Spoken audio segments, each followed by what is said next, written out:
one of you here today for the budget presentation from the school board and for the county. At this time, I'm going to ask everyone, if you will, please to stand. We'll have our opening prayer by Supervisor Tatum and then the pledge to the flag by Supervisor Smith. If you will, silence your phones, please. Good to see everyone here today. And as we conduct a portion of the county's business this time, let's go to the Lord in prayer. Our dear Heavenly Father, we come to you today, Lord, just thanking you and praising you for all you do for us, Father. We especially want to thank you for this country that we have, that we can enjoy the freedoms that we do, and for this time that we have to conduct a portion of the county's business. I pray that everything that we say and do will be according to your will and pleasing in your sight. Father, we ask you for wisdom and guidance in everything that we do. And Father, I just pray that at the end of the day that we can say that it has been a pleasure to serve you. And I just pray that everything that we do is according to your will. In Jesus' most holy and precious name I pray and ask it all. Amen. Amen. I pledge allegiance to the flag of the United States of America and to the republic for which it stands, one nation, under God, indivisible, with liberty and justice for all. All right, now for clarification purposes, this is not a public hearing and it's not public comment today. We're just going to be here listening to the school board's budget and then to the county administrator give the county budget. The public comments will be in the regular scheduled board meeting, which is the third Tuesday of the month. I think the date of that is the 19th, if I'm right. And that'll be at 6 o'clock in the afternoon. Then before any one of the budgets are adopted, there will be a public hearing at that board too for the public to speak then. So at that time. So at this time, without any further delay, I'm going to ask Rebecca Slocum if she'll come. And I've got it on. Is it not coming out? Is that better? All right. I'm going to ask Rebecca Slocum if she'll come. She's the Gills Creek District. She's going to introduce Dr. Sears, and he will present the school board budget. Ma'am, if you'll come forward to the podium there and state your name and your... Oh, sure. Hi, I'm Rebecca Slocum. For those of you who I haven't met yet, I'm representing Gills Creek, and I'm really looking forward to working with the Board of Supervisors and continuing to improve the relationship and help our schools become even more excellent than they already are. So thank you. And now, without further ado, If you're talking to the mic, ma'am, he can yes. hear you. Yes, and now I introduce Dr. Sears. Thank you. Thank you.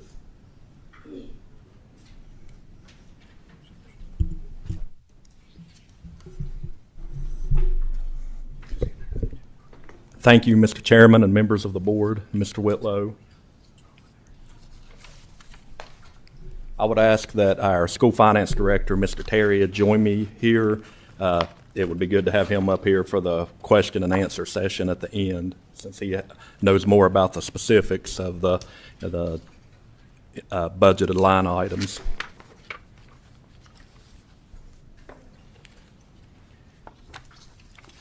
Is he here? Where's he at?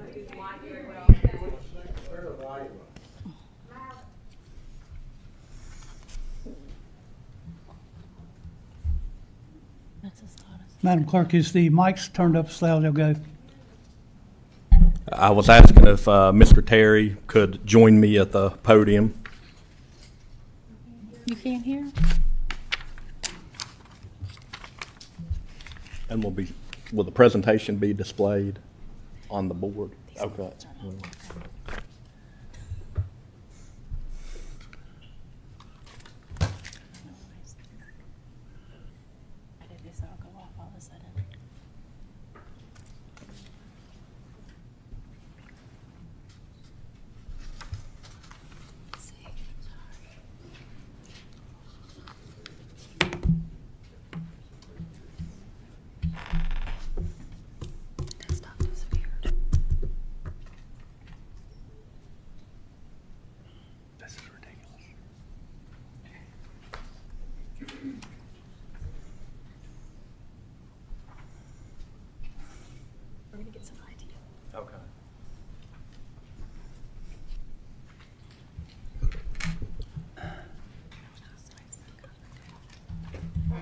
Well, it appears we are having technical difficulties.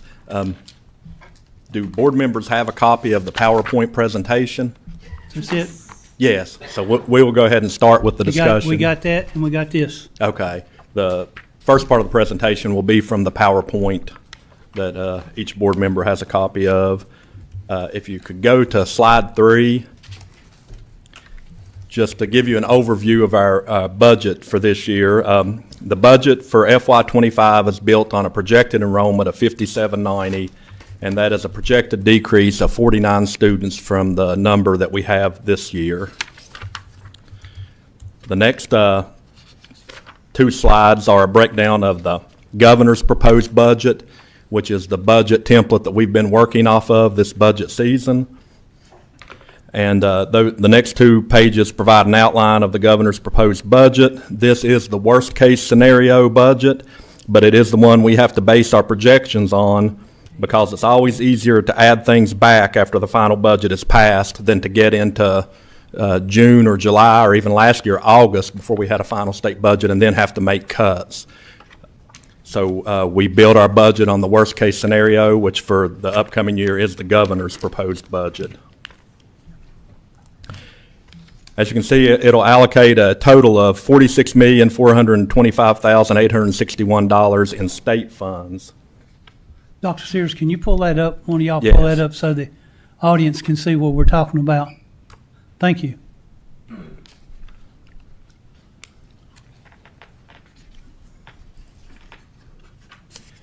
The next slide shows the projected House budget as well as the Senate budget.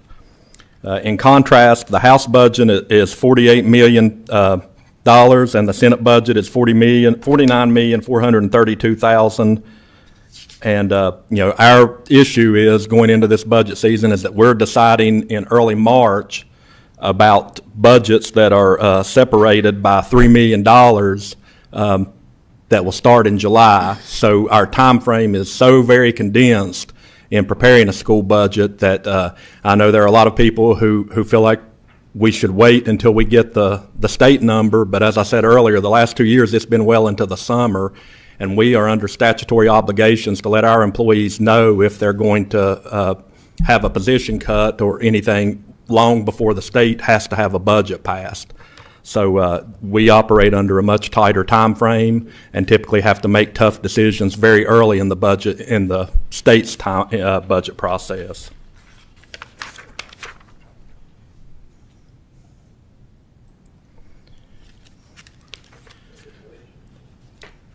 Okay, budget actions that are included in the fiscal year 25 Franklin County Public Schools proposed budget. If you'll bear with me, I'll read each of these bullets and discuss them in a little more detail, because this gets to the gist of what we're talking about this year.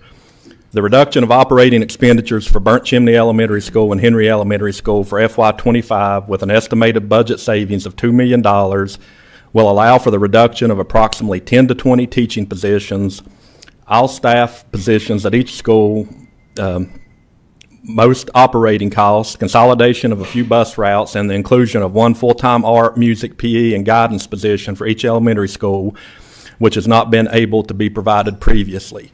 And just to be clear on that, because I've seen some of the posts on social media, we're not creating new positions. We currently have 10 guidance counselors. We have 4 schools that share a guidance counselor. So this will just allow us to place a guidance counselor at every school. And that's how we're becoming more efficient and increasing our services with the closure of those 2 schools. It's not that we're creating new positions or generating a new need. It's just we're going to be able to make better use of the personnel that we have and not have to have them spend their time going back and forth between 2 schools. Proposed increase in local contribution of an additional $2.4 million in revenue for FCPS for the second year of the compensation study. And we're asking to continue to be able to use $445,000 from our FY23 carryover to help offset the local composite index. Increase in coaching stipends in the amount of $116,000. The reduction of 18 secondary positions totaling $1.3 million. Restructuring elementary positions to utilize available grant monies for a 2-year period at a savings of $405,000 per year. Approval of this plan will provide a maximum recurring revenue to apply recurring expenditures and will minimize stopgap funding for a total of $445,000. That basically means that is the amount we would need to try to come up with next year to fully recognize the $3.7 million cut from state funding. We would be using $445,000 of stopgap funding for next year. And then the proposal is illustrated in the chart below.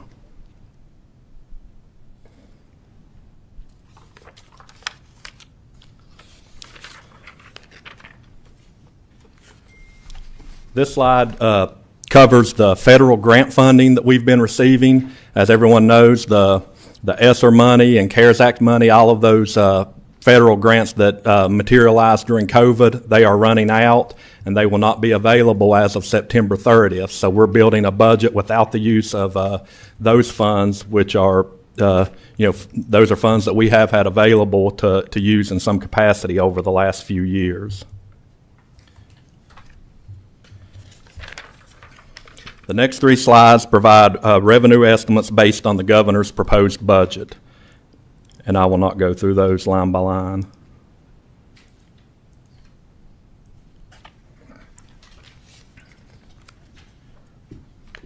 The slide with our projected revenue.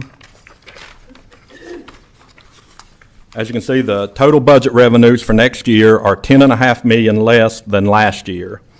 Most of this is because of the ESSER expiring, but a big chunk of it too comes about because of the LCI.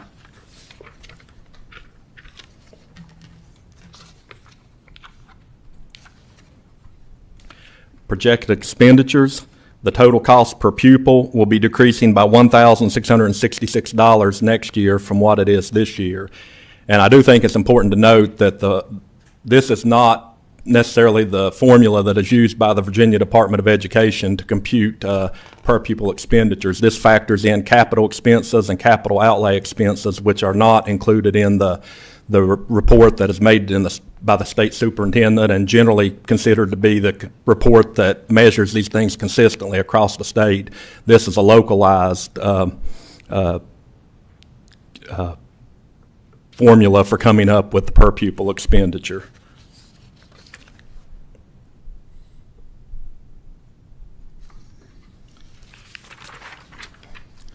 The next three slides include our capital needs for each school. We currently have over $100 million in capital needs, and we receive a little over $1 million per year to address them. The easy math tells you that it would take us 100 years to meet our current capital needs request. And it's also worth pointing out that board action last week actually removed $7 million of pressing capital needs from our capital list. The biggest one of those being the HVAC system at Burnt Chimney Elementary, which is well past its its life expectancy. It could go at any minute, and that was over a $4 million expense that would have had to been met if that school remained in operation.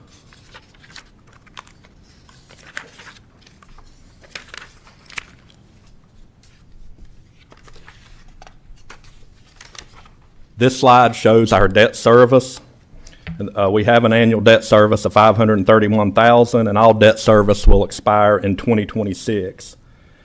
We may want to have a conversation at some point about whether or not this could possibly be transferred over to the school division to use in purchasing new buses, because as you know, we received the funding to purchase 3 new buses a year. We actually need to purchase 12 a year to stay on the state recommended rotation of our buses, so we're only hitting 25% of that, which means we have a rapidly aging bus fleet that's going to hit us all at once at some point in the not too distant future.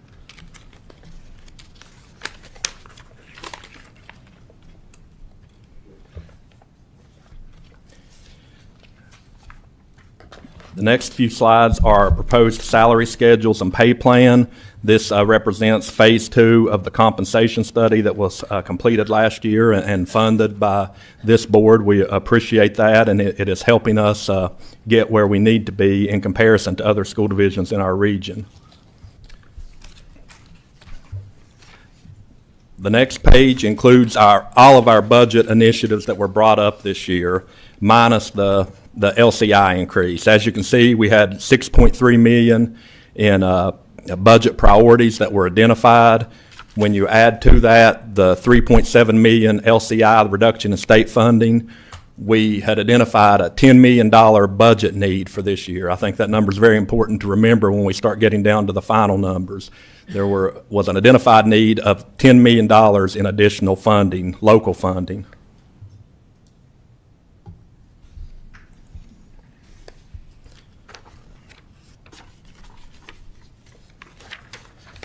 So in our budget major items summary, the second year implementation cost of the compensation study have been built into our proposed operating budget for 24-25.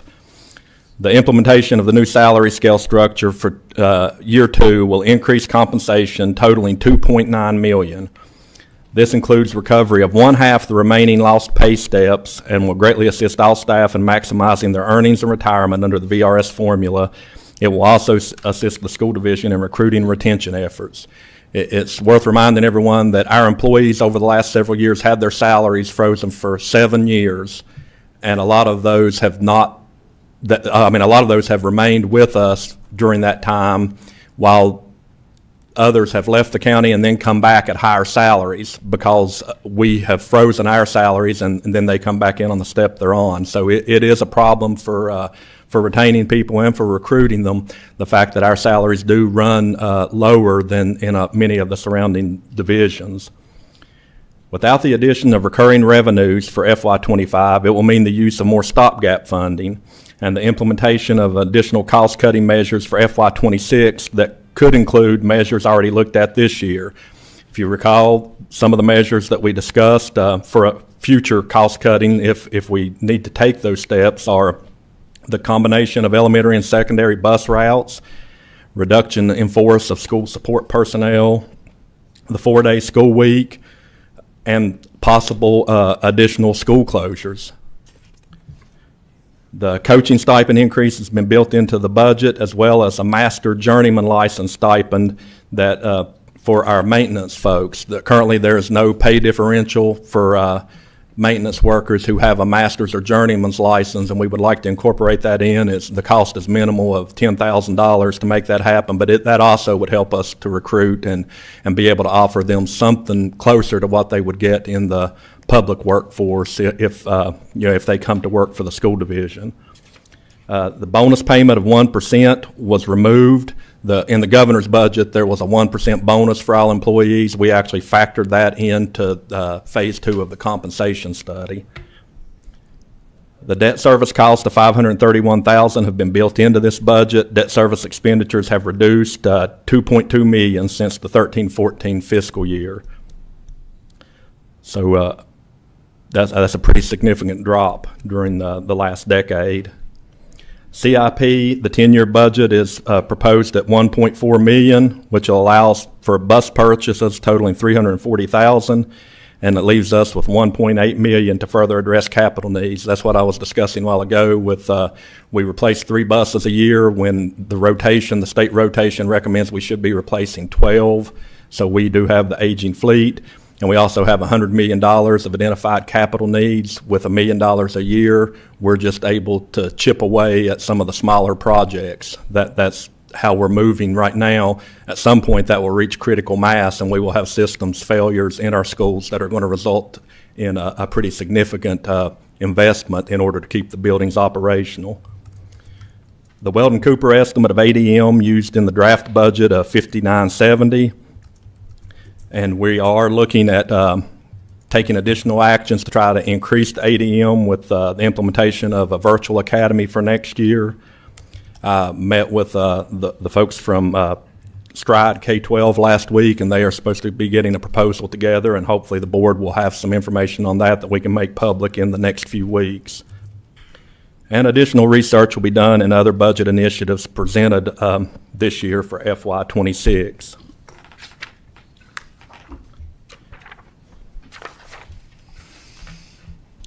In summary, I would like to say that Franklin County Public Schools respectfully request that Franklin County Board of Supervisors provide local funding for FY25 in the amount of $39,984,785. This is a $2,845,000 increase over funding for FY24, with $445,000 coming from the school division's FY23 carryover funds as stopgap funding, and the remaining $2.4 million in new funding. It is important to note that Franklin County Public Schools was looking at over $10 million in additional budget needs when this process started, after we factored in the increase in the LCI. The Franklin County School Board took courageous action last week to offset almost all of the $3.7 million deficit caused by the effect of increasing property values on the county's local composite index with the closure of 2 elementary schools. They have also set aside over $3 million in other budget priorities that includes additional bus replacements, increasing health insurance options for uncovered employees, and security enhancements. Their ask of $2.4 million in new local funding represents only money needed to fund the next phase in improving employee compensation and amounts to less than 25% of the overall budget priorities that were identified when we started this process. Franklin County Public Schools employs 1,564 Franklin County residents. These are citizens who live, work, shop, pay taxes, and vote here. These are the people that get up every morning and come in ready to deal with an incredible array of challenges in order to help make life better for our kids. These incredibly fine educators have stuck with us through 7 salary freezes. They have stuck with us through the difficulties of the pandemic and are trying to help students and families find the best way forward to overcome the significant learning loss that was the result of the pandemic. These folks are affected just like everyone else by inflation, rising interest rates, increasing food prices, fuel costs, and skyrocketing medical expenses. They are as talented and dedicated as any educators with whom I've ever worked, and they wholly deserve for this community, their community, to compensate them fairly for the incredibly valuable services that they provide.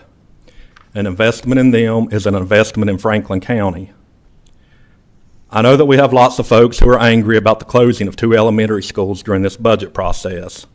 I understand why this issue is so upsetting and can say that honestly, it's not honestly something that anybody wanted to tackle this year. However, with declining enrollment and reductions in state funding, these closings were inevitable. It's important to remember that we have almost 1,000 children who live in Franklin County but who do not attend our schools. I, for one, fully support a parent's right to choose the best educational option for their children, whether it be public schools, private schools, or homeschooling. However, I also understand that when families choose the homeschooling or private school route, public schools will need to adjust accordingly because their funding is based on enrollment. In closing, I would just like to say that even though Burnt Chimney and Henry are closing, the children of these communities will still be residents of Franklin County, attend school in Franklin County, and hopefully one day raise their own families in Franklin County. Approving this budget request will ensure that they continue to get the best education possible provided by the best educators around. Voting for this budget, even if you disagree with the school board's budget reduction measures, is still the right thing to do for our kids and their futures. Thank you. Are there any questions? All right, I'm going to open it up to the board for any questions that you might have for Dr. Sears. Mr. Tatum. I have a few. Dr. Sears, you said over $100 million has been identified for capital needs for the school division. Does that include the HVAC system at the middle school? I'm not, I think that is still listed on there since it's not completed. Okay, so we've already taken measures to cover that. That money has been borrowed and has been financed, so that has, in fact, it's looked like to me that's been listed twice. We've already taken measures to cover it, and then here we are putting it out there again that it's still outstanding. So that is what I'm seeing. Mr. Terry is checking, but yes, that could be correct. Okay. And how about the CTE program? Is it still showing outstanding as part of that as well? Yes, it is. So that's at roughly $77 million more dollars of that $100 million. So, and we know that this board has been working with the school board, and we know that in the near future we're going to have to take steps to secure funding for that as well.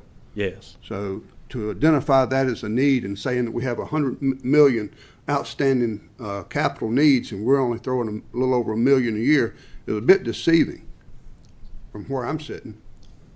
The middle school project is not on there, I'm sorry, but the CTE project is. Okay. Also, 62% roughly, Mr. Carter, roughly 62% of the county's budget is dedicated to school funding. Am I somewhere in the ballpark there? Correct me if I'm wrong. That has historically been the average. It has been skewed with one-time COVID funding. Okay. Yes, sir.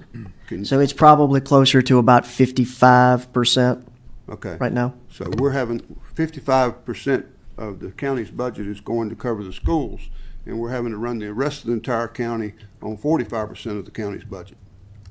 Okay.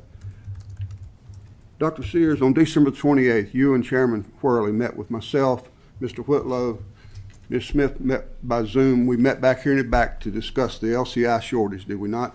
Yes, we did. You remember you and Chairman Whirley told me back there that you had no plans on closing any schools. I do remember having those conversations, and that was, true at that time until we started digging into what the options were, and it became evident that the only path that we could take to really address the $3.7 million shortfall included closing schools. The other options would have had a more detrimental effect on our ability to educate our students. Well, I know there was a public hearing at the high school last week, and I know Senator Stanley was there. And I think Senator Stanley urged patience that the state was working on correcting this issue with funding. Has that patience been used in putting together this budget? I understand what Senator Stanley was saying, but I'm not sure that he understood our timeline. When the state budget doesn't get approved until the summer, and we have to let our employees know by a certain date whether or not they will have a job for next year, those two did not mesh. So I think his intentions were good, but the information was not we get necessarily caught up in accurate. that too. We have to come back and adjust our budget because we have to have a balanced budget before July 1st, but unfortunately the state don't. So it puts us all in a bind. So Yes. I understand there. I guess I'm having a hard time, and you know where I stand on closing schools. Yes, sir. And you know my past history, my past voting record, I've always supported the school budget. I know we need to address the teachers' pay. We need, it's a shame that they can go other places and get pay raises day one walking in the door when they've been here for years. And that's a disgrace to this county that happens with any of our employees. We have that issue with school. We just finished addressing that issue that the sheriff was having, public safety was having. We're still having other department issues with low pay. And this board has been working on fixing that. And I think that if we work together and roll up our sleeves, I think we can fix it with the school too. It just takes time. I don't think that this budget allows for that time to be taken, and I hate to see the thoughts or think of closing schools and making these kids have to ride from Henry to Ferrum or Sontag or wherever and driving right past a perfectly good school building. Another point I want to just lay out to you, roughly about a third of the children that go to Henry School are car riders. Those parents, I've had a lot of them been burning my phone up. Those parents have pretty insistent that they're not going to drive to Ferrum, they're not going to drive to Sontag. They're going to drive to Stanleytown and Campbell Court. So you're looking at losing roughly a third of the enrollment at Henry right there. So that's going to be even more troubling for your ADM. What has the school done over the last several years to address, we have kids that are homeschooled, private school, whatever. What are we doing to show them that our public school is a better option? Are we? I cannot speak to what was done prior to July of this year. What I can say is, the school board did pass a policy that allowed for part-time homeschool enrollment if homeschool students want to come in and take CTE classes or dual enrollment classes. We certainly welcome them to do that. And with the creation of the virtual academy, we're hoping to build additional partnerships. We have created a number of advisory teams to get parental input and faculty and staff input on policies and procedures that we have going on. So, we're trying to build a system that takes in multiple points of view, because we want our school division to be reflective of our community, and we're putting processes in place that will help accomplish that. The LCI kind of threw us off for a loop. That really changed the conversation and the direction of everything that we had going on. And to the point about some families choosing to drive their students into other counties, I understand there may be some who choose to do that. Hopefully we're having a series of informational meetings for parents and open houses at the receiving schools, so we will try to share with them the great things we have going on. And we have the best elementary schools I've ever been associated with. They just do a phenomenal job, and I think it's important to note that we currently have 42 empty elementary classrooms in our school division. That's 42 spaces that we're heating, that space that could be used to educate students, but it's not because we don't have the students to put in there. It's the equivalent of 2 full schools that we have, just existing currently in all of our schools. By consolidating and being able to pool resources, we're going to be able to make sure that students' mental health needs are better met with a counselor at each school. We're going to be able to help make sure that they stay healthier by giving them PE more times a week than what they currently have at some schools. Some schools have a full-time PE teacher already, some share. We're going to be able to make sure they have more exposure to specials type classes that will help pique their interest for high school courses in music and art and career and technology. So I think we're going to be able to offer a much better educational experience for our students and families through consolidation. I understand it's a tough process, it's tough to accept, and it's tough to work through these details, but the more we dig into it, the more possibilities that we see about how we can come out a better school division. It's certainly worth noting that in 1927, Franklin County Schools had 150, Franklin County had 150 schools in it. Consolidation has always been around. It has to take place every generation or two as we try to become more efficient and try to improve the educational experiences for our students. I understand that this is tough, but it is part of the evolution of public schools to try to offer students more. In order to do that, you got to get more of them into the same buildings. Dr. Sears, I'll agree that we have the best school division. I'm a graduate of Franklin County school system. My children went to elementary school, and then we chose to homeschool and then private school. That was my choice, mine and my wife. We chose, and it wasn't cheap, but we did. I support our school division, and I think I just think there's a better way to fix this issue. This board allocated some money for you all a week before last to help bridge that 3.7 shortfall that we saw. And I was on a trip. I had to call in and vote by phone, and it was my understanding that if we could cover that 3.7 shortfall, and that was why we were having a conversation to closing schools. And granted, you didn't get all of it, but you got $2.5 million of it, and then the next thing I know, schools closing. I just have a problem. I think that we're shortchanging our kids. I'm not going to vote for the school budget as long as it includes closing schools.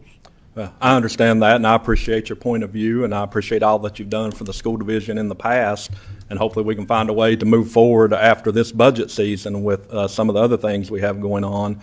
What I can say is we appreciate the offer of the stopgap funding. It's our hope that you'll turn that into recurring funding to go toward the compensation study for our teachers. That's really where it's needed at this point, because the school closure decision has already occurred, and we're moving forward with notifying DOE and getting things set up to transfer the different resources that we have at each school out to these other schools come June 1st. We have a plan that is being executed currently to make that happen. Well, and Dr. Sears, I appreciate you coming, and I know this has been tough choice. It's been a tough decision. We're just going to have to respectfully disagree on it. I will tell you this: I've been a staunch supporter of the CTE program. I made it plain to you in December. I'll make it plain to you today. As long as we're closing schools, I'm a no vote on new construction. I'm finished. Mr. Carter, you got Thank you. anything? Sure. Thank you, Mr. Chairman. Thank you, Dr. Sears, Mr. Terry. I've got a few questions. for you. What is the total number of employees in the school system approximately? We have approximately 1,800 when you factor in substitutes and contracted employees. So out of the previous 1564 Franklin County residents, there are some teachers and staff that drive in here from other counties? Is Yes, that there correct? are. We have about 80, almost 84% who live in Franklin County, and the rest commute from neighboring counties. Okay, I want to talk a little bit about the teacher pay thing because I brought up in the last meeting when I was first elected to this seat, and you weren't here, and I'm not blaming you, we had a tax increase. I designated 2% for teachers' pay, and Mr. Worley addressed this Saturday at your public meeting and said the teachers did get that pay. Well, they may have gotten some of it, but if what you're saying is there was a freeze for 7 years, the 2017-2018 salaries, and I'm not going to name these people, they're mostly principals and upper staff. Here's one that salary went from $98,000 to roughly $113,000. That was a 15% increase. Here's one that got a 13% increase. Here's one that went from $58,000 to $78,000, a 33.93% increase. So I stand by what I said before. The teachers did not get the pay. It was spread out amongst the upper staff. And that's been an ongoing problem with some of this funding we give to the schools. When were you all made aware from this Evergreen study? When did you get that? I received it in July. I can't speak to when the study actually arrived at the school board office, but I started on. So when you all got the Evergreen study, this is what laid some of the groundwork for the discussion we're having today in closing these schools. Is that correct? Yes, it is. Once we knew that we were going to have to make significant expenditure reductions, it made sense to go ahead and pull up the study and start having conversations about that. The plan had been to start those conversations next year. This just moved up the time frame for having those discussions about 6 months. And I'm going to be brief because I don't want to take a lot of time. What security enhancements are included in this budget? Do you know right offhand? They are listed on the budget priority sheet. Is one thing that was brought to our attention was securing the entrances and all at the Catsey Center. And I think at one of our meetings we said we would take the money out of your carryover funds to allow that. So I just want to make sure that's in there to make that school secure moving forward. And the last thing I would like for you to say publicly, because I'm tired of getting phone calls about it, we are not putting illegal aliens in those two closed schools. Bunk beds are not coming. So could you please say that for the record today? That is correct. There are no plans to use those school buildings to house illegal aliens. Okay, thank you. And that's all I have, Mr. Chairman. Thank you. Ms. Smith? Yes, thank you, Mr. Chairman. Dr. Sears, thank you for your presentation. I listened into your meeting last night, and you were very consistent today. Thank you. So thank you very much for being with us.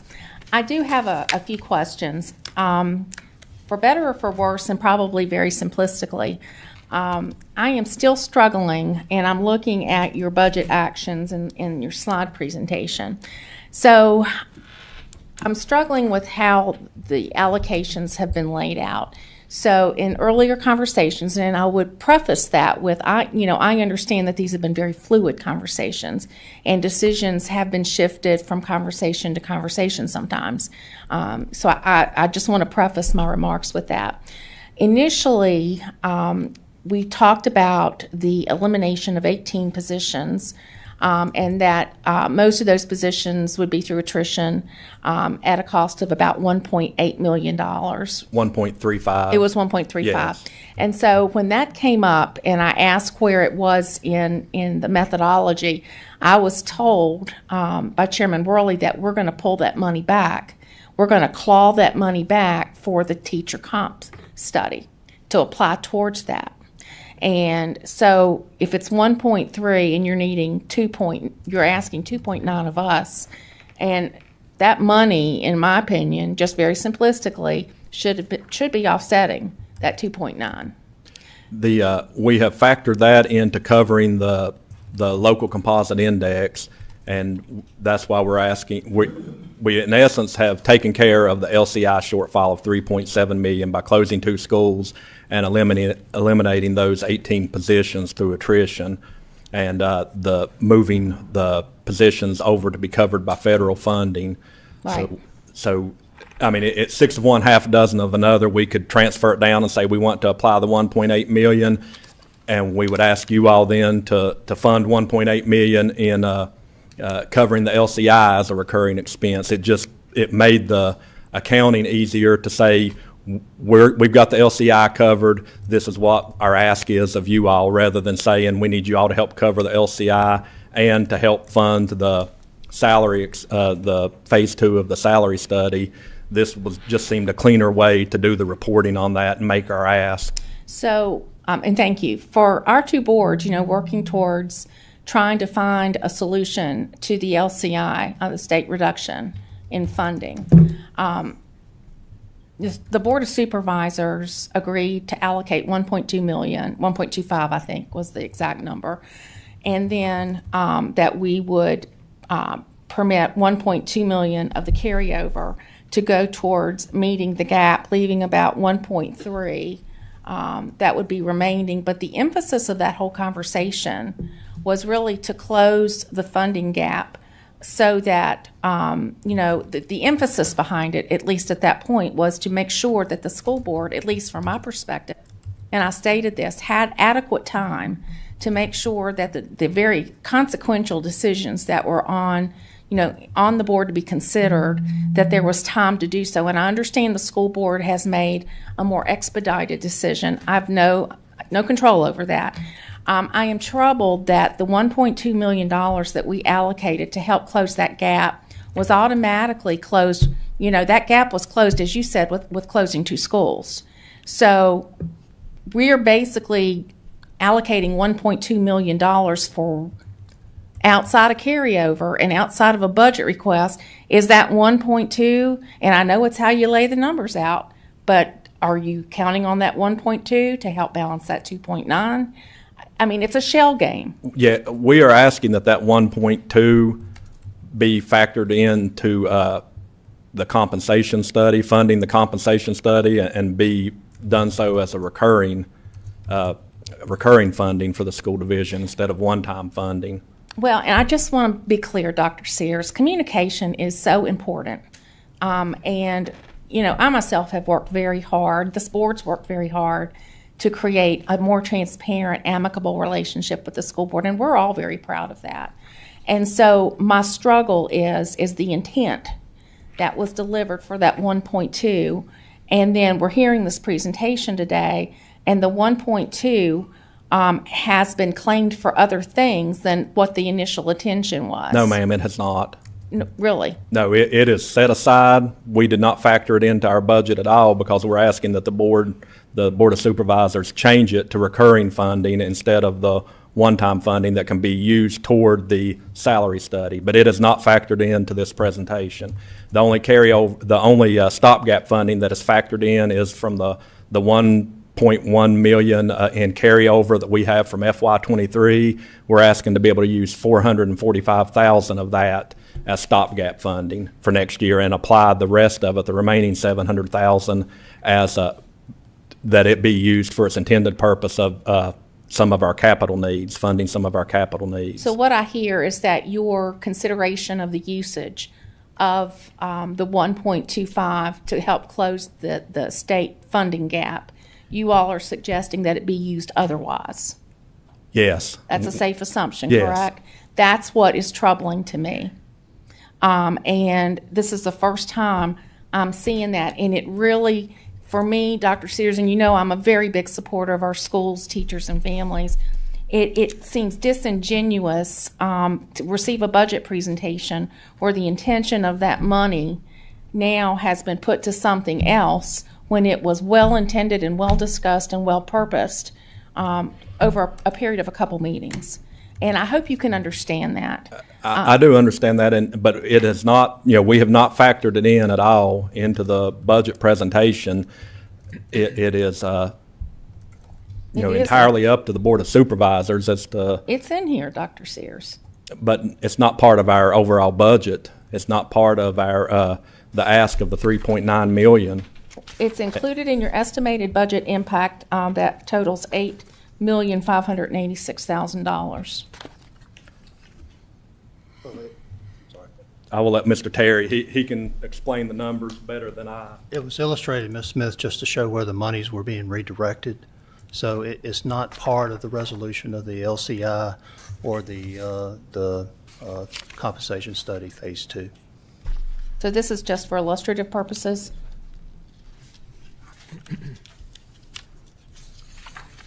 And Dr. Sears, I guess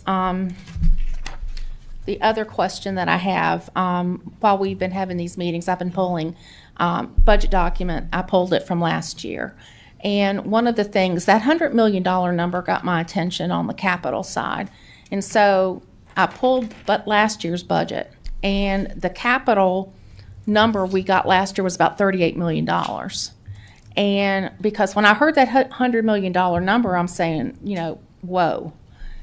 So as Mr. Tatum asked, is some of the difference in the variance in there the CTE calculation of $70 million? That would be a big chunk of it. And part of the issue was, and it came from the HVAC project, there were needs that the school division, for whatever reason, never included on its capital needs list. And then when we applied for the grant funding to help with the HVAC project, it was rejected because those types of projects weren't listed on the capital needs list. So staff went back and evaluated what the capital needs were and updated the capital needs list so that we would have a better working document moving forward.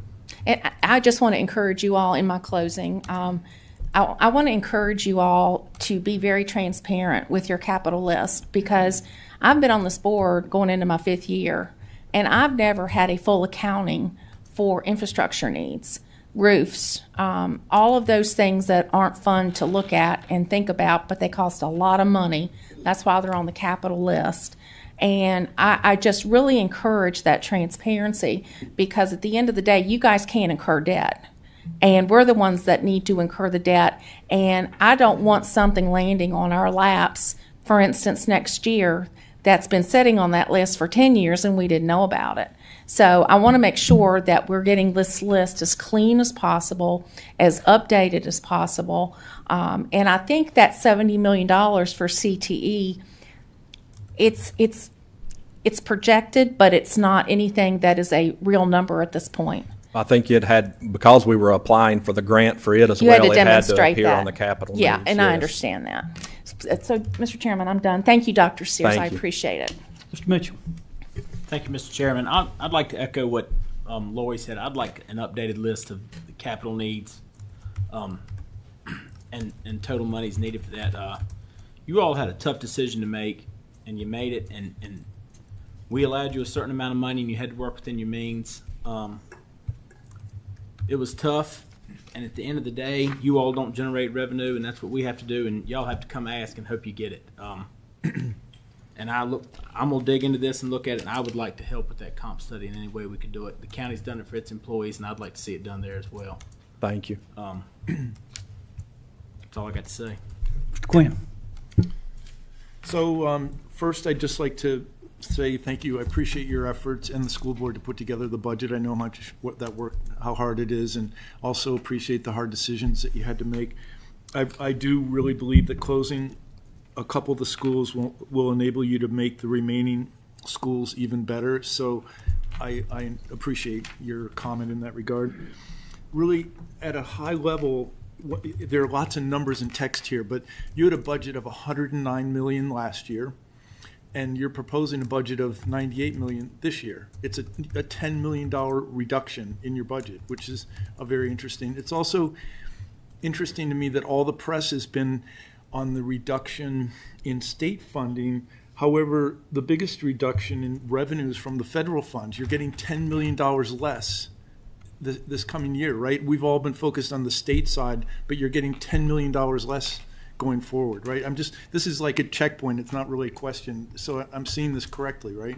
Yes, that is correct. It's important to note, though, that the federal funds had a lot of strings attached. They couldn't go for or for the most part, didn't go to our daily operations. They went to, the largest expenditure was the appropriation of those fundings to go toward those funds to go toward the HVAC project at the middle school.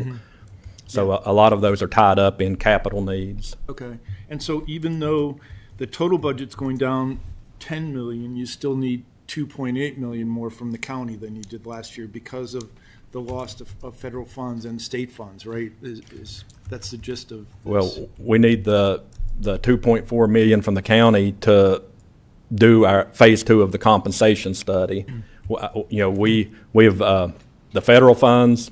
We knew that those weren't going to be coming again, and we've taken action to offset the reduction in state funding. So what we're asking the county for is additional county funding to go toward the compensation study.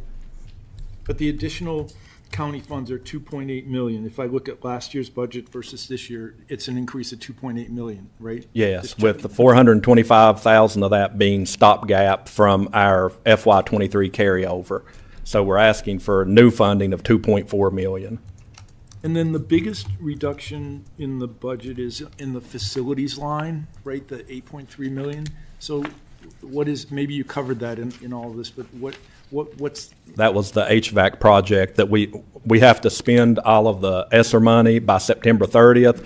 So the front end of that project has been funded with ESSER money, and that's how those funds are being used. And then the remaining will come through the county, and hopefully we have an outstanding grant application that we hope to hear back from VDOE this month about whether or not that's been approved, that could provide some additional funding toward that project. Okay. And then regarding the teacher pay, I'd love to see us compensate the teachers better, those teachers that aren't competitive with their peers. But it's really hard because there are 25 grades, 20 steps, there are 500 unique pay categories, and I don't really know, I can't tell from this where our teachers are. I just know we have 500 categories, and it would be interesting to know maybe a group of teachers are way underpaid and maybe some are overpaid. I can't really tell from this. I believe there is a comparison analysis in the booklet, in the budget booklet that was provided. Oh, in this thing? Yes. Okay. So I'll take a look at that. Then, but anyway, I would like to, for those teachers that are not being compensated fairly, I'm totally on board with you trying to make them paid more. Regarding the capital plan, I know in the study, the facility study that you had done, it identified a lot of really old HVAC equipment at Snow Creek. And because the school was built in components and the HVAC was built in components, and they mentioned, and most of the HVAC was well past its useful life, and it was going to be $2 to $5 million to replace it. But I don't see anything in the capital plan for that school. And so, like, one part of the question is, why wouldn't that be in there? And then a bigger question is, are there other things for other schools that are missing that should be in there? I can't speak to that. There could be. Based off the feedback I've received, we will go back with our maintenance department and make sure we have everything listed in the capital improvement plan that needs to be there. Everything that is an immediate need versus, a 5-year or 10-year need. That's typically how it runs. I can't speak to why items were not updated regularly prior to this year, but we have been trying to get it updated this year, and I agree that is something that should be reflected in the capital plan. Mm-hmm. Okay. And then last question, you mentioned that the remaining schools will be made better, and the compensation's clearly a component of that. But when you look out ahead, do you see other areas that are top of mind where you see the schools becoming better now that you're freed up to make improvements? I'm sorry, what was the question? So you're, as you've closed schools, and now you'll have some funds that you can devote to making the remaining schools better, was kind of one of the points that you made. And increasing teacher compensation is one of those areas for sure. So I like that. Are there any other areas where you have your sights set on improving the schools with now that you're not maintaining as many schools? I mean, we really didn't generate any additional funds by closing the schools. We covered the reduction in state funding by closing the schools. The improvement in services is going to happen by reclassifying employees or rescheduling employees, because we are still going to be doing a significant cut in employees, but we feel that all that will happen through attrition, and that everyone who wants to remain an employee of Franklin County Public Schools will remain an employee of Franklin County Public Schools, but they may not be teaching in the same grade level or the same exact course as they were this year. We're working out all those pieces now and hope to have answers to that by the middle of April, which is typically when school divisions also let employees know about any changes so they can make decisions that they need to make for their family if they want to look elsewhere or accept what is being offered in Franklin County. Okay. Thank you, Chairman. Mr. Jameson. Thank you, Dr. Sears, for coming. On your planning, y'all put a lot of detail in this, and you made some tough decisions.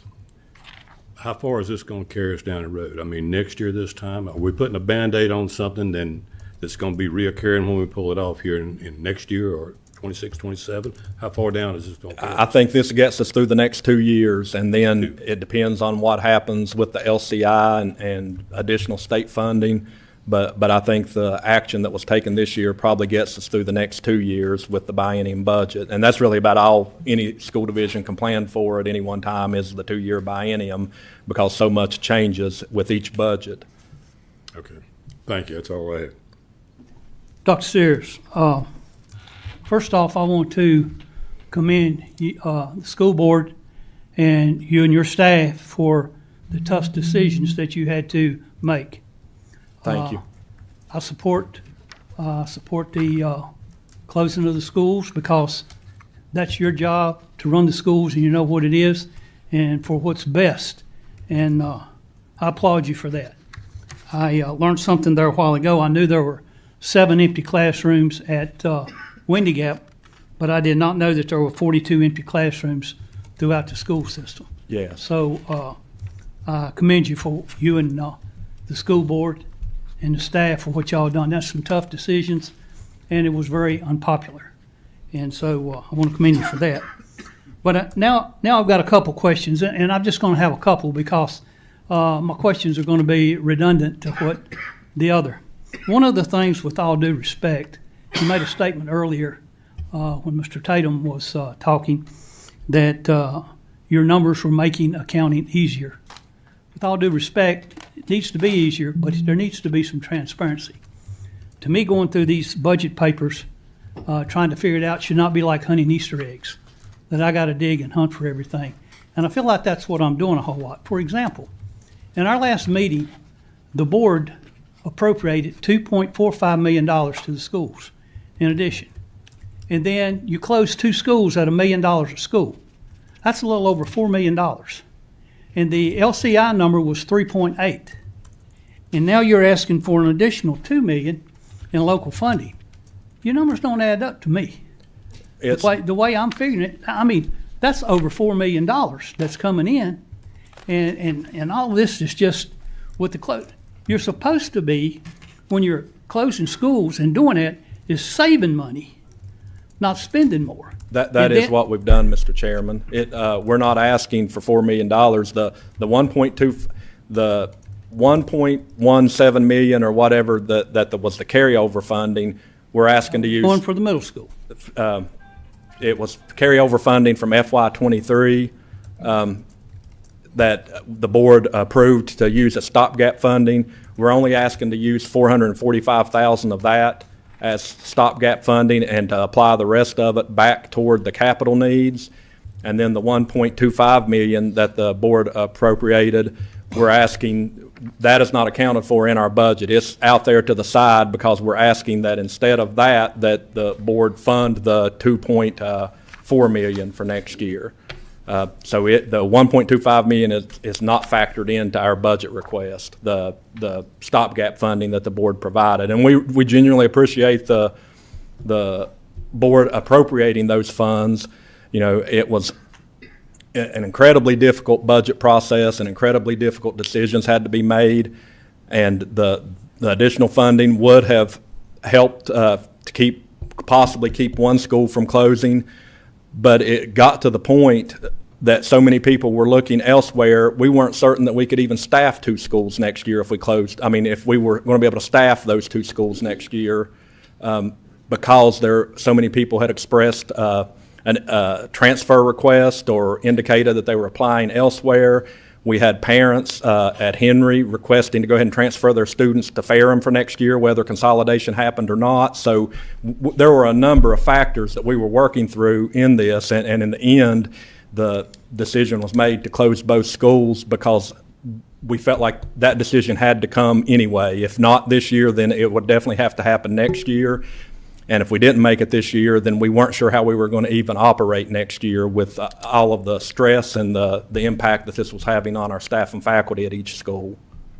Well, I would hope that you would think, and the citizens here, I would hope that they would think that it's about the children, educating the kids. Yes.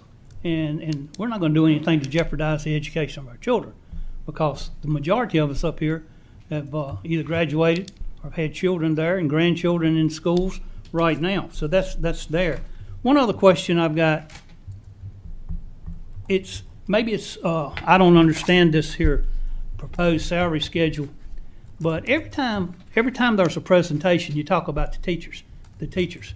And in this 24-25 proposed salary schedule, the first 3 here, it's next to the back of the page for you that's got this, it's 2 back. It talks about the teacher and then the hourly salaries. It doesn't mention admin, the administration. Where are they at in the schedule, or are they there? Like your salary, the principals, assistant principals, the advisors, all the technical stuff. Where are they at in this? I would defer to Mr. Terry on that. He was involved in the development of the salary scale and understands it much more in depth than I do. Mr. Terry? Yes, sir. You look at the first slide in the proposed salary schedules. Yes, sir. The teacher salary schedules there are located TLC 1, 2, and 3. And Were you talking to the mic, please? I'm sorry, can you hear me now? Now, yes, Okay. sir. So the proposed teacher salaries are labeled TLC 1, 2, and 3. Yes, sir. And those are the teacher salary Can schedules. you put that slide up there, please, for the public can see it? It's this one. Is that in there, Madam Clerk? It's next to the last, got to go back 2 pages from that. There you go. One more. There you go. That's it. You pissed it. There you go, right That's there. it. So it's the top 3 scales up there. And the difference that those scales represent in degree supplements. So the master's degree is considered one of the scales, and those are separated in that way. All of your next one, your general hourly scales, are basically what we call classified employees. These will be your clerical employees, maintenance workers, all the other employees that would not fit your what you call in administration. And then once you get into the next one from grades 14 and up, represent the administrative scales. And there is a corresponding job classification listing that goes with this scale. It's not provided here, but it's available on our website. That would take each job and show you what pay grade they were assigned to. Okay, so basically then, the TLCs are the teachers. Yes, sir. Then the grade G through 13 are hourly paid. Yes, sir. And then from 14 to 25 is admin, Yes, sir. basically. Yes, sir. Basically. Thank you. All right, now, for clarification for the public and for those that's on the Zoom, all of this is on your web. You can pull it up on the internet. Yes, it is available on board docs under the March 4th meeting. Okay. All right, thank you. Is that open up Thank for you. anybody? Anybody else got any questions? All right, thank you. We're going to take a 10-minute concern because you can't have here. I understand that the speakers in the back are not even working at all. And I'm going to ask the supervisors and the presenters, when you talk, speak into the mic. They've been working on it all day. This technical stuff is, everybody knows how it is. It's perfect and works good when it's working. And when it's not working, it's just, if you can move, there's some seats everybody's a good Baptist, and they've all gone to the back. So there are some empty seats in the front if you want to come up. I understand how that is, but they have been working on it, and we'll try to make sure that everything's working as well, as close to perfect as we can by our board meeting next week. I understand the two speakers in the back are completely out, right? So anyway, that's what it is. So you guys up here talking to your mics and everything. All right. Chris Whitlow, he's the county administrator. Some of the school questions is going to be addressed that you heard in his presentation, and you're going to see how they are in the county budget. At the close of this, there will not be any decisions today. We're going to have to take, this is our homework for the school, and hold up a county book over there. I know you got them. We got to do that. And so we're going to have to sit down and read those and go through those and have a meeting, and we'll announce when the public comment will be and everything on that. So, Mr. Whitlow, if you'll come, and you and staff have put a lot of hours into this, and I even know that sometimes you burnt the midnight oil, and for that we commend and thank y'all for that. And it's your turn, buddy. Well, thank you, Mr. Chairman. I'm going to speak into this mic. I'm going to try to speak really, really loud so the folks in the back will try to hear me the best I can. So, Mr. Chairman, members of the board, members of the public that are watching online, certainly the audience and county staff, it's good to be with you this afternoon, this nice March warm afternoon. Here today to present the proposed Franklin County FY 24-25 budget. So let's get started. Well, let me do this.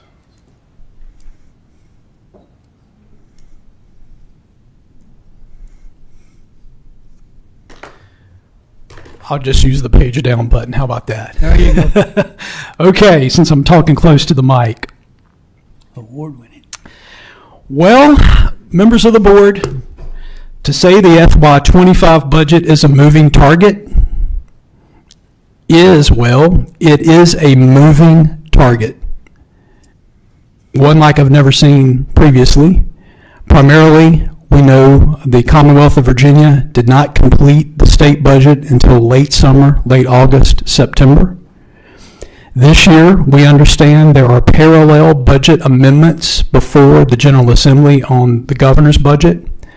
That impacts the school's budget, impacts the county's budget, and it is a moving target.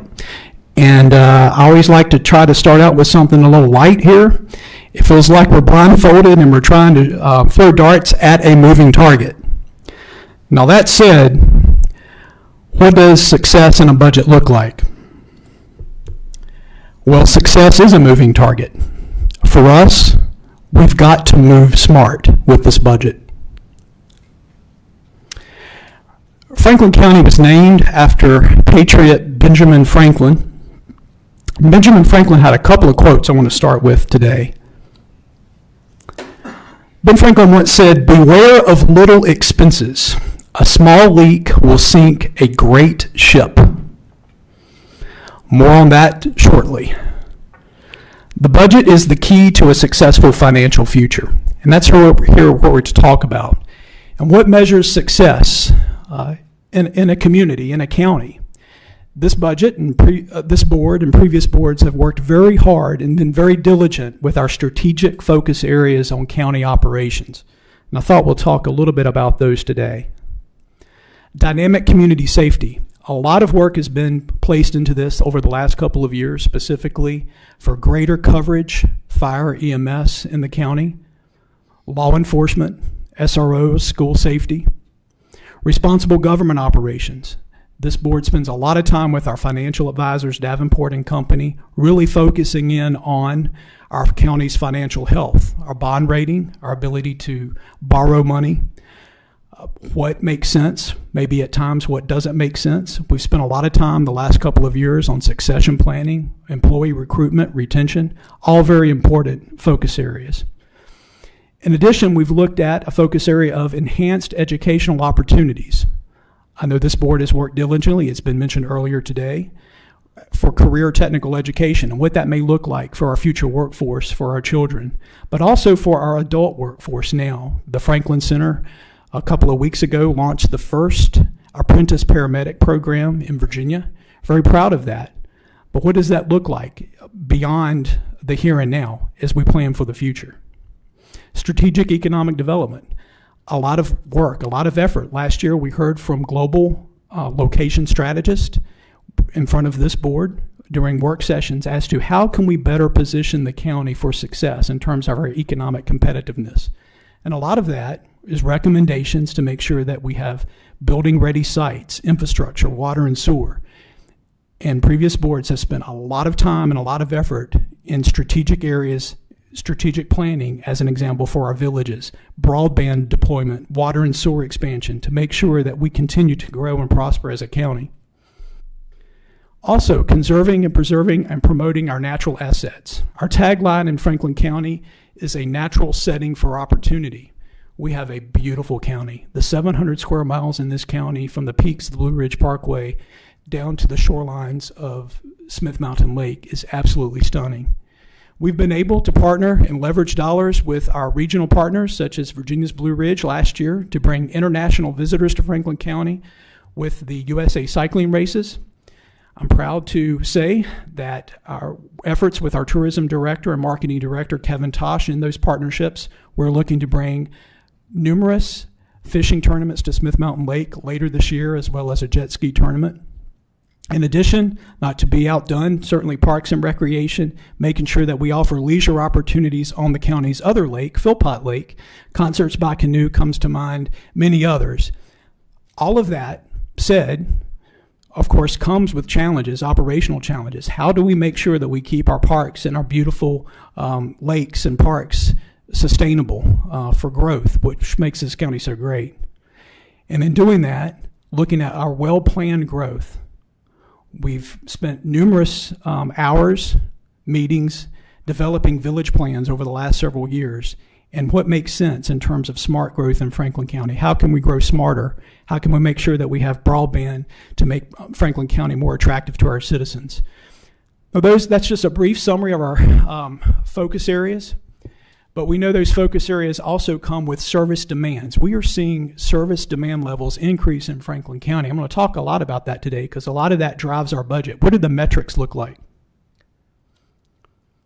Sample of some of those metrics or growth areas. We're seeing fire EMS calls, law enforcement, building inspections, parks and rec, seniors, information technology.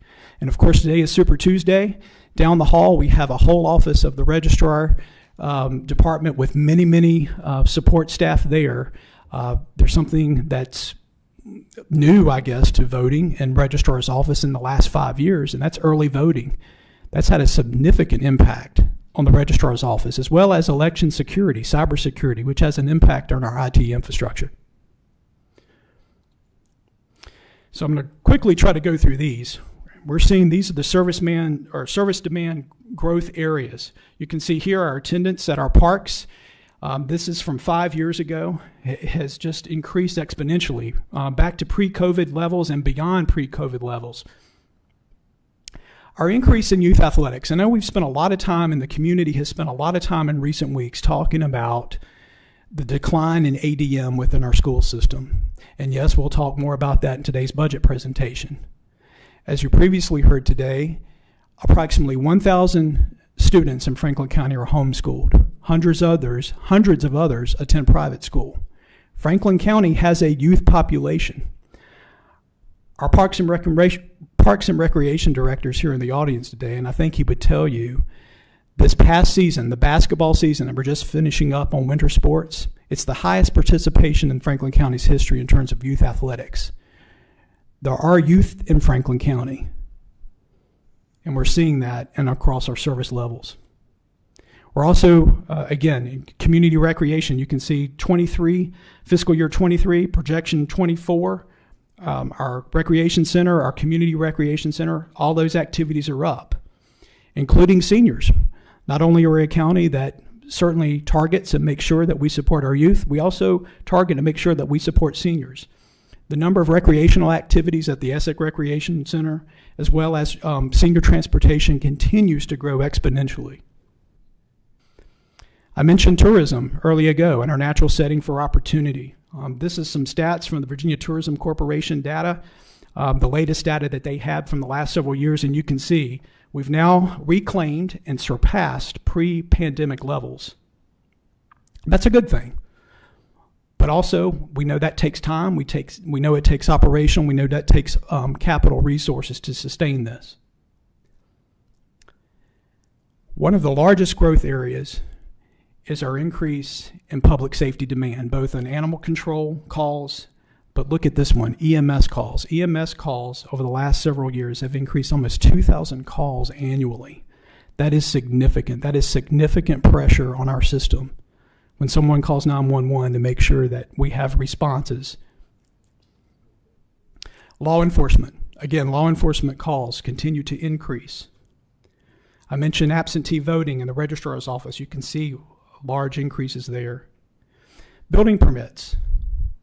Contrary to some, maybe in the media, that Franklin County's growth has maybe slowed down, and with census numbers, it did in the last decade. However, since the pandemic, our building permit increases, our housing starts have increased in double-digit percentages. There's an in-migration in Franklin County. Yes, deaths may be outnumbering births, but that's occurring regionally, statewide, and nationally in the U.S. But in Franklin County, our building activity is up. So is zoning activity, short-term rentals, erosion sediment control inspections. All of these things take resources from our staff. Increase in disposal refuse costs at our landfill. You can see those increase there.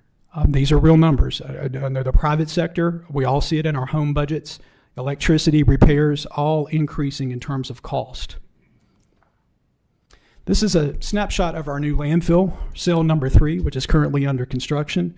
Of course, the county borrowed about $7.5 million last year. You will recall that last year for that borrowing, a very competitive interest rate, working with our financial advisors, thankfully, unfortunately, due to the county's very healthy bond rating. So I'm going to pause there as we turn and we look towards the budget climate. What are we facing now in FY25? How are we going to manage and continue to keep pace with all of these activities and service demand areas? Our operational environment. Of course, we're seeing energy cost, supply chain issues, maintenance service contracts. Everyone is seeing those. CSA, we're going to talk a lot about that. That's our complex cases with foster care group homes for our troubled youth, rather. Labor market increases in juvenile detention, adult detention, all affects our budget. Just the cost of operations, minimum wage planned increase, our health insurance renewal, and again, that EMS providing adequate 24/7 coverage in the county. And of course, it's already been mentioned, the school enrollment loss. How are we going to deal with the ADM and the continued reduction? Of course, that's about a loss of 1,500 students since 2006, and a projected loss of another 49 for next year. So drilling down a little more in some of those costs, and this is just a sample of some of those costs. Juvenile detention is expected to increase next year about $250,000. Adult detention and correction, $630,000. You can see CSA. CSA, our Children's Services Foster Care Group Homes, next year, and this is a projection increase of $1.2 million. That can be higher. We see that cost exponentially continue to increase. These are mandated costs from the Commonwealth of Virginia that the county must absorb. Landfill equipment repairs, solid waste collection, again, continued increases. EMS maintenance, fuel, insurance, training support, all those areas cost and continue to increase. School safety. This board prioritized school safety with the inclusion of SROs. This is the first phase-in or continued phase-in of supporting those SROs for next year of about $400,000. And then, of course, you can see health insurance, VRS, retirement, pensions, and so forth in the state system continue to pass those costs on to the locality. Mr. Whitlow, For the benefit of the crowd, would you explain what SRO, what that acronym stands for? Yes, sir, Mr. Carter, thank you. SRO is a school resource officer, and of course, these are the school resource security officers that have been placed through grant funding primarily within our school system. The county, of course, there is a sunset clause. I think I've shared with this board previously, the Commonwealth of Virginia provided an opportunity through Department of Criminal Justice Services to fund SROs, but it is a sunset reduced grant level of funding, meaning at some point the county or the locality, the school system, the county will have to pick up those costs if we continue to have a school resource officer in each of the schools. I liken this to, it's like ice cream that the Commonwealth of Virginia hands out and then tells you, hey, in 4 or 5 years, we're taking back your ice cream cone, and you're going to have to ante up about $2.5 million to pay for it. This starts to phase that in. Mr. Whitlow, while you're clarifying, if you will, 2 weeks ago, the EMS, we had the first pilot. We had the grand opening at the Franklin Center. Just briefly mention that so the folks will know some more where their tax dollars are going. Yes, sir, Mr. Chairman. A couple of weeks ago, the county was able to unveil a new partnership apprenticeship program. It's an apprenticeship program held at the Franklin Center, but it's a program that's coordinated with Ferrum College, Virginia Commonwealth University, and our Department of Public Safety. And it provides paramedic training where our current EMT on staff can work, get paid, and state funded to help support this to become paramedics, which provide an advanced level of health care and emergency care to our citizens. Thank you. I mentioned the school ADM challenges. Again, earlier, that's just graphically displayed there. And really our school system, as we heard from Dr. Sears today, really working diligently how to address the declining ADM enrollment and the impact from the LCI, the local composite index. And with that, we know, again, back to that moving target. We know that's a moving target. There possibly could be some state funds coming, but as Dr. Sears mentioned, really the timing for us, it's a matter of our budget. Of course, our budget and tax rates are set typically in early April to make sure that we have sufficient time, our commissioner, to get out the tax tickets, if you will, in mid-April. So I'm going to pause there and segue into that previous quote that I mentioned from Ben Franklin. Those small leaks can lead to large holes or large leaks. And this is something that for the last, I guess, 5 years or longer, this board and previous boards will recognize many of these slides. We have discussed this numerous times, and that is our capital improvements and maintenance significant pressures. These have not gone away. They continue to be before us. Dr. Sears mentioned school buses earlier. We'll share some of that information with you and what that looks like. And I'm not necessarily talking about major capital projects like a middle school HVAC or roof. That is a $30 million debt-funded project, if you will.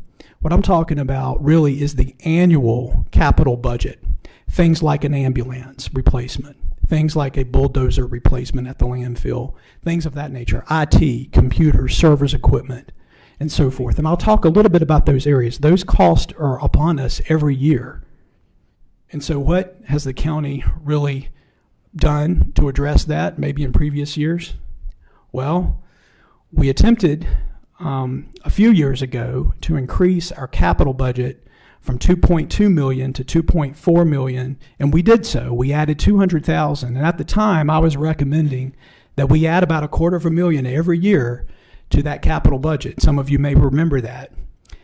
Due to other budgetary pressures and so forth, we haven't done so. And so now, at some points, we are looking to play catch up because these costs continue to mount. And I'm going to drill in a little bit more. And Mr. Carter shared a lot of that with you all earlier a couple of weeks ago. So these budgetary pressures, what do they look like? Well, I mentioned the county and school buildings, HVACs, roofs, and so forth, landfill, fire apparatus, landfill equipment, ambulances, school buses. And you all have seen this slide before. Some of you have. We've used this before. But as an example, an ambulance in 2006 cost $125,000. Today, it's $350,000 for an ambulance. A fire pumper tanker, one of the tankers, a standard tanker, is almost $800,000. A small tanker, we purchased one last year, I think, for Callaway Volunteer. It was around $490-some thousand. The latest quote's $530,000. School buses continue to, again, Dr. Sears had shared earlier, they're over $100,000 now. So what does all this mean? Well, our annual equipment costs continue to increase.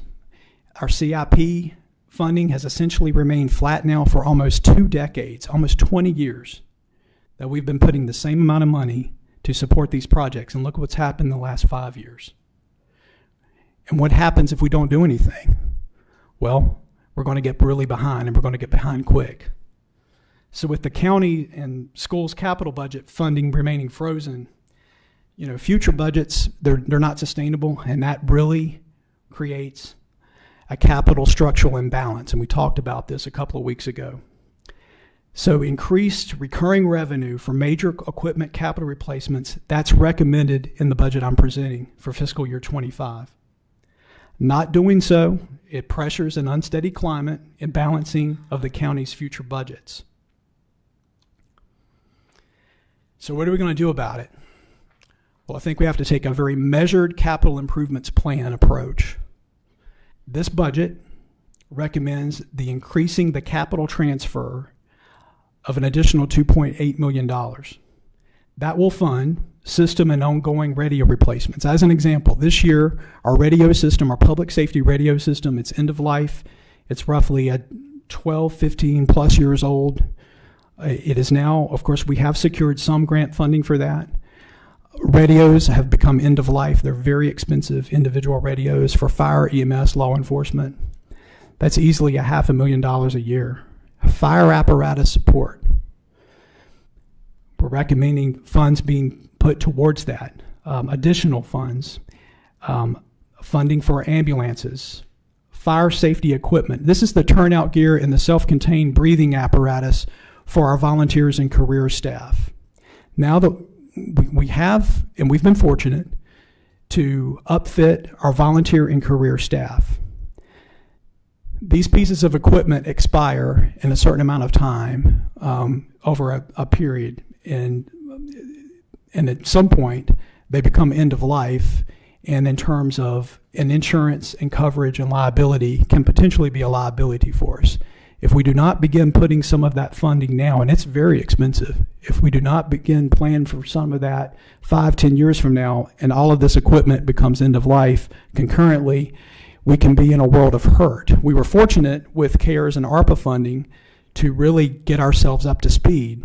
But now, 2 or 3 years past, 7-6 years from now, if we have not built up a reoccurring revenue stream for this equipment replacement, it's really going to bite.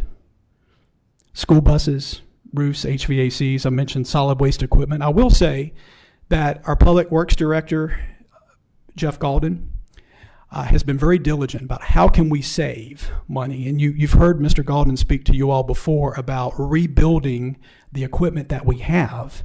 And so he's working diligently with vendors to rebuild, essentially stripping the frame down to almost nothing on some of these pieces of equipment, completely rebuilding them, being assigned a new VIN number, and receiving essentially a new warranty without necessarily having the expense of completely new equipment, but essentially it is new equipment. So I applaud county staff for being very diligent in their work to save funds, all the while of being very mindful that we do have these growing capital needs. So despite this $2.8 million increased recurring revenue into the capital budget, the FY25 budget, it's still going to need to be balanced with $1.8 million from possible grants, and we are aggressively securing grants as best we can and carryover funding. School bus replacement. Dr. Sears mentioned this, and he did not know I would have a slide on this today, and he did not know that I would be recommending increasing school bus funding for our school system today. But that is the recommendation. The existing funding as we have today is about $340,000 annually. That has not increased in well over a decade or beyond. So this recommendation is to increase it by $500,000. That's roughly $840,000. That really gets us from 3 replacement buses to 7. Maybe not all the way there, but it's a start.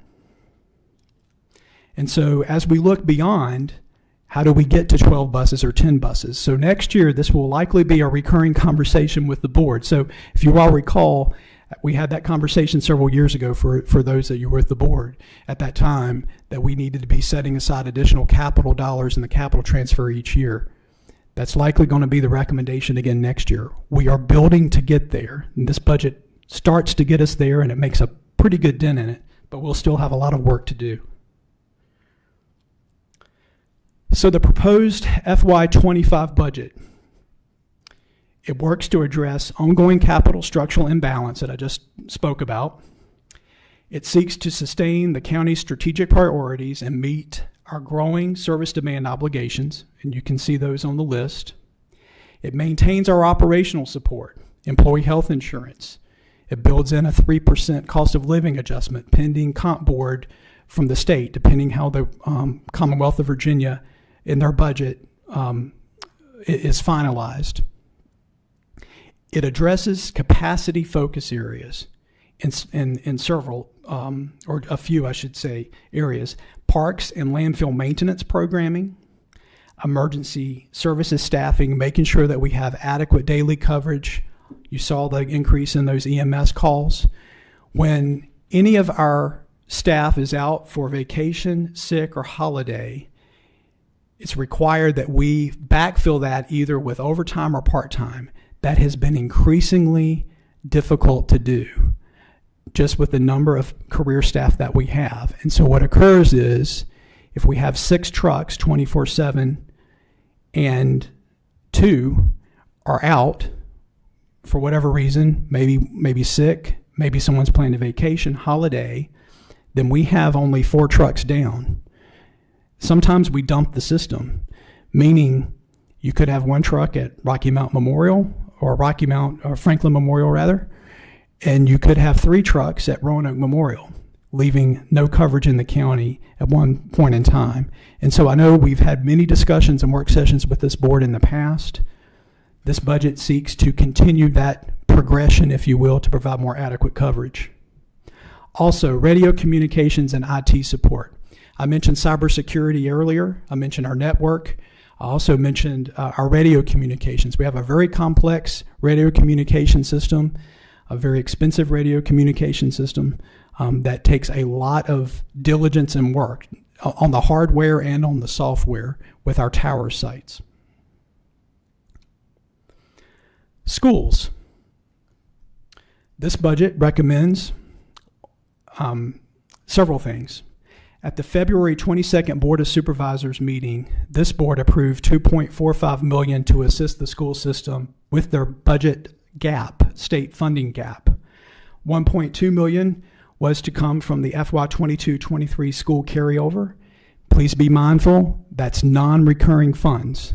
That's not an ongoing revenue stream. Secondly, 1.25 was recommended to come from county reserves. Again, that's non-recurring revenue. Our financial advisors have continually reminded the county staff, you do not fund ongoing expenses with non-recurring revenue. As such, due to ongoing budget realignment, closures, employee attrition, pending state budget modifications that we really don't know how that's going to pan out, this budget recommends the stopgap funding that is or has been previously recommended by the Board of Supervisors be held in a transfer reserve until the FY25 budget process is completed and until specific FY25 stopgap budget expenditures have been identified by the school system and agreed upon by this board. Secondly, cost of living adjustment funding.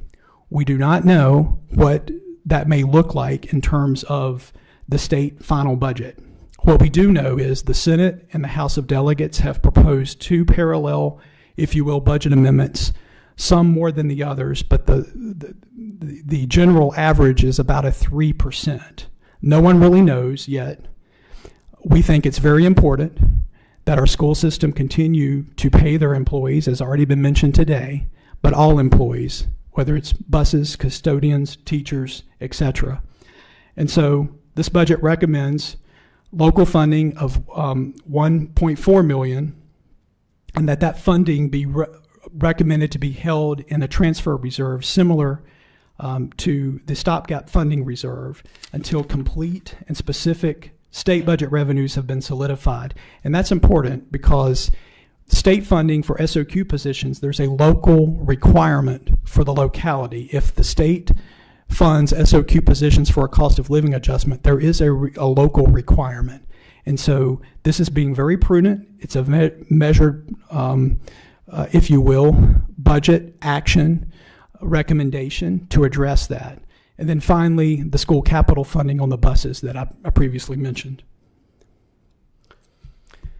So, county staff has been quite busy over the last couple of months. We've met with all of our department directors. We've went through their budgets operationally and from a capital standpoint. And that moving target that I mentioned earlier to you is still a moving target. A lot of those requests have been modified. We learned a lot from one another. Hey, we may not necessarily need this. How can we repurpose that? And so in doing so, we've realized about $550,000 that was cut from the budget request. Also, this budget recommends repurposing $550,000 in recurring debt. That's our debt drop-off as ongoing revenue to help balance this budget. So how are we going to balance this budget with all the other?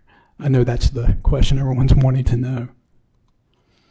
So this proposed budget, as a result of the reduced state and federal funding, primarily of state, but the federal funding primarily from the ESSER and school funds, those one-time funds, the proposed overall FY25 net county budget actually reflects a reduction of $571,000 or a 0.31% reduction. However, there is projected local funding growth of $8.2 million from general property taxes and other local taxes where we see some growth. Where will some of that growth come from? I know there's probably many in the room today, and there's probably many in the audience and so forth that have questions regarding record high reassessments. And I know this board and our community, it's been a matter of community conversation now for many, many weeks. The fully equalized rate following the reassessment is approximately 41 cents. Currently, the county tax rate is 61 cents. Now, that estimate projections, that can change as the reassessment process is finalized. We know there are still reassessment hearings going on, but essentially, and the finance director and the commissioner feel fairly confident in that number of the reassessment equalized rate at 41 cents. So this budget, to do all of the things that I've previously mentioned, it is a measured, calculated budget, being very mindful of our citizens, being very mindful of the taxpayer, but also being very mindful of the services and the demands that's on this county. We reassess every 4 years. We know we have to be measured in how we plan for the next 4 years. And also, if we haven't planned for the last, how do we make sure we balance that out? And so today, I'm recommending that we lower the real estate tax rate from 61 cents to 45 cents per $100. That's a reduction of 16 cents. That's also the lowest tax rate in 40 years in the county, as best our records can tell. We're also meetings in order. We're also recommending that all other tax rates remain the same. Now, granted, I understand the sentiment that just because it's a reduction of 16 cents and a historic tax rate reduction doesn't necessarily mean that there's not additional tax revenue. I understand that. There is additional tax revenue that will come from our citizens from even a 45-cent tax rate with 4 pennies. That being said, some assessments went up exponentially, some went down. So there's no way, there's essentially everyone's property is different in terms of their tax. You can see the numbers here. This is the tax rate, the real estate tax rate over the last 40 years. And so I recognize, again, and I think this is a measured approach, calculated approach. We have residents on fixed incomes. We know inflation. I do understand, and y'all have heard me say this before, the last person you want to come pay additional money to when you have to pay double for the value meal in the drive-through is the government. I mean, I understand that. But that being said, I also understand we have trash to take care of. We have fire EMS. We have those costs that I presented before you. So this is a measured approach to be mindful of the county services, but also be mindful of the taxpayers. And that's why this budget recommends additional tax relief for the elderly and disabled. These limits have not been increased in many, many years, and they need to be. So we are recommending that the income limit be increased from $25,000 to $38,000, that the asset limit also be increased, and of course the exemption, there's always the exemption of the dwelling and then the primary dwelling and up to 5 acres. So in summary, Board, I present to you a balanced budget. The real estate property tax rate is recommended to reduce from 61 cents to 45 cents. Other tax rates remain unchanged. The overall budget, as mentioned earlier, reduces an overall decrease of 0.31%. And again, in summary, a structurally measured budget. It balances the modest new revenue with ongoing capital and operational expenses. The proposed budget offers flexibility with possible state funding adjustments that I mentioned earlier with that moving target. And then finally, this budget does provide enhanced tax relief for the elderly and disabled.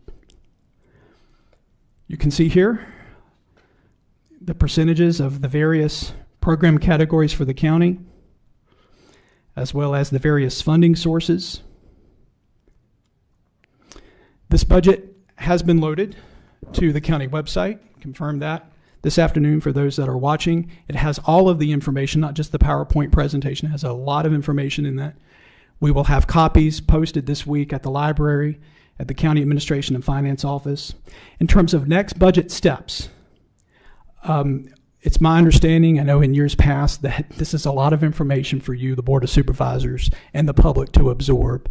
I know we have a lot of time, not much time, but sufficient time between now and April 9th to work through this budget. I know there'll be a lot of questions. I know there will be a lot of concerns and so forth to be shared. So the next budget work session is scheduled for, tentatively, next Tuesday, March the 12th, pending the board. Either next Tuesday or next Thursday. This will give the board an entire week, if you will, to work through that. We were reserving and have been both Tuesdays and Thursdays in March. Of course, this Thursday, don't necessarily know if that gives you all a lot of time to go through that, but certainly if it's the board's pleasure. And then next week. I will add that the budget public hearing is scheduled for March the 25th at 6 p.m. I said that's tentatively scheduled. This board will need to make that decision at your work session on the 12th in terms of the tax rate advertisement. So that's an important matter of business for the board next week or later this week. And then there's also a reassessment public hearing and tax rate hearing with budget adoption tentatively scheduled for April 9th. Those are tentative dates.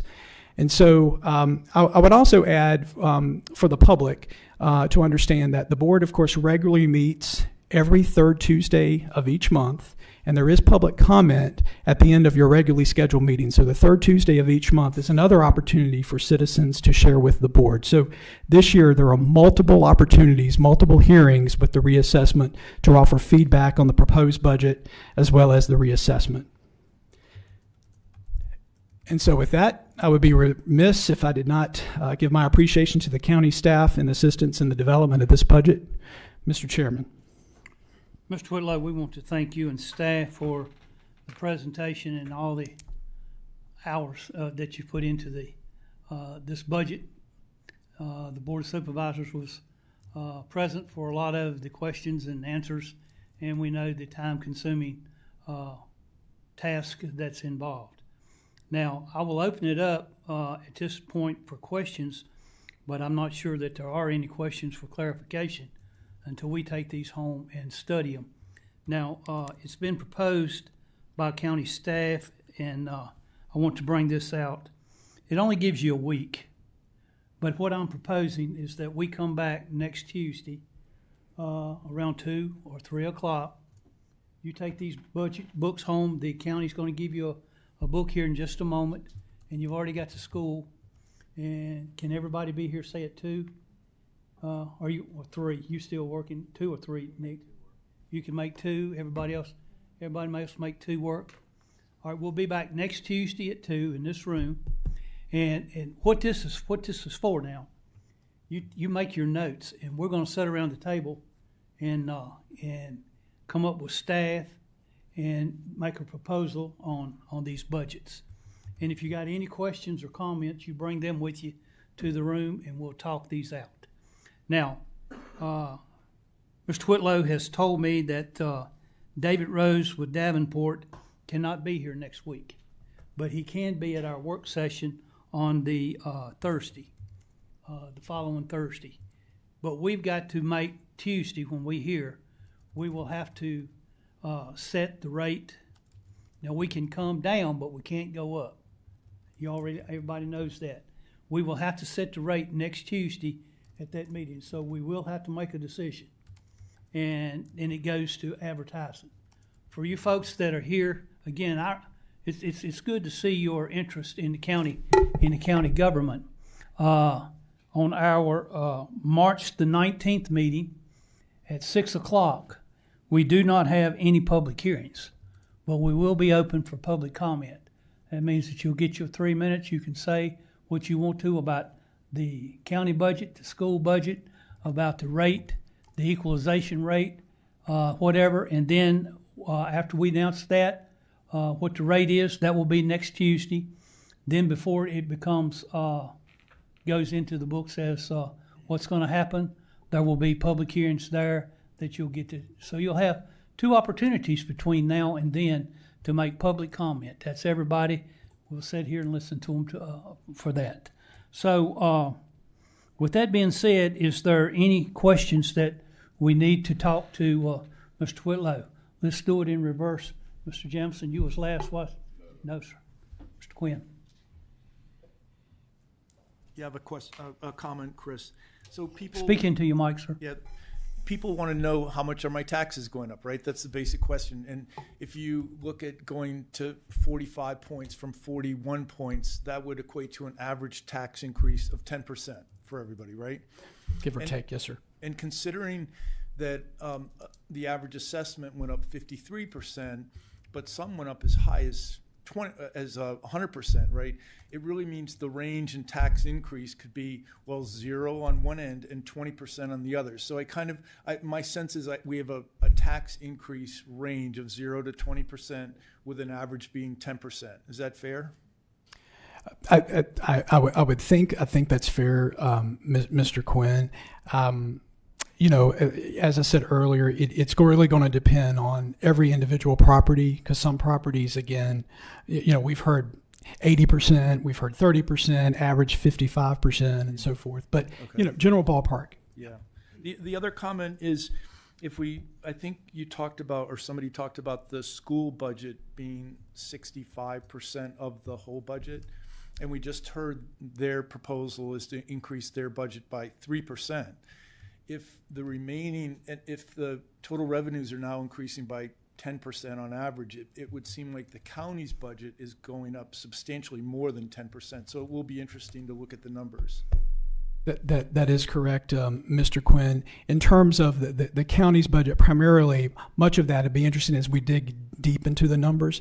Most of that really likely is that capital transfer that I mentioned, that increase of 2.8 and so forth. And some of that also included the schools. But that significant reduction in federal funding to the schools, I think Mr. Terry of the school system mentioned, there was about $8 million or so, 8 or 9 million for the middle school project. So that number certainly impacts that federal funding. Mm-hmm. And then last question, this was a real focus on the expense side, but when you look at the revenue side, are you seeing opportunities to increase revenue, say from higher landfill rates, higher EMS rates, are there other rates that you can compensate yourself for and increase on the revenue side? Excellent point, Mr. Quinn. I think any of those opportunities, user fees, if you will, as they're referred to in terms of the landfill operations, I think there's opportunity there.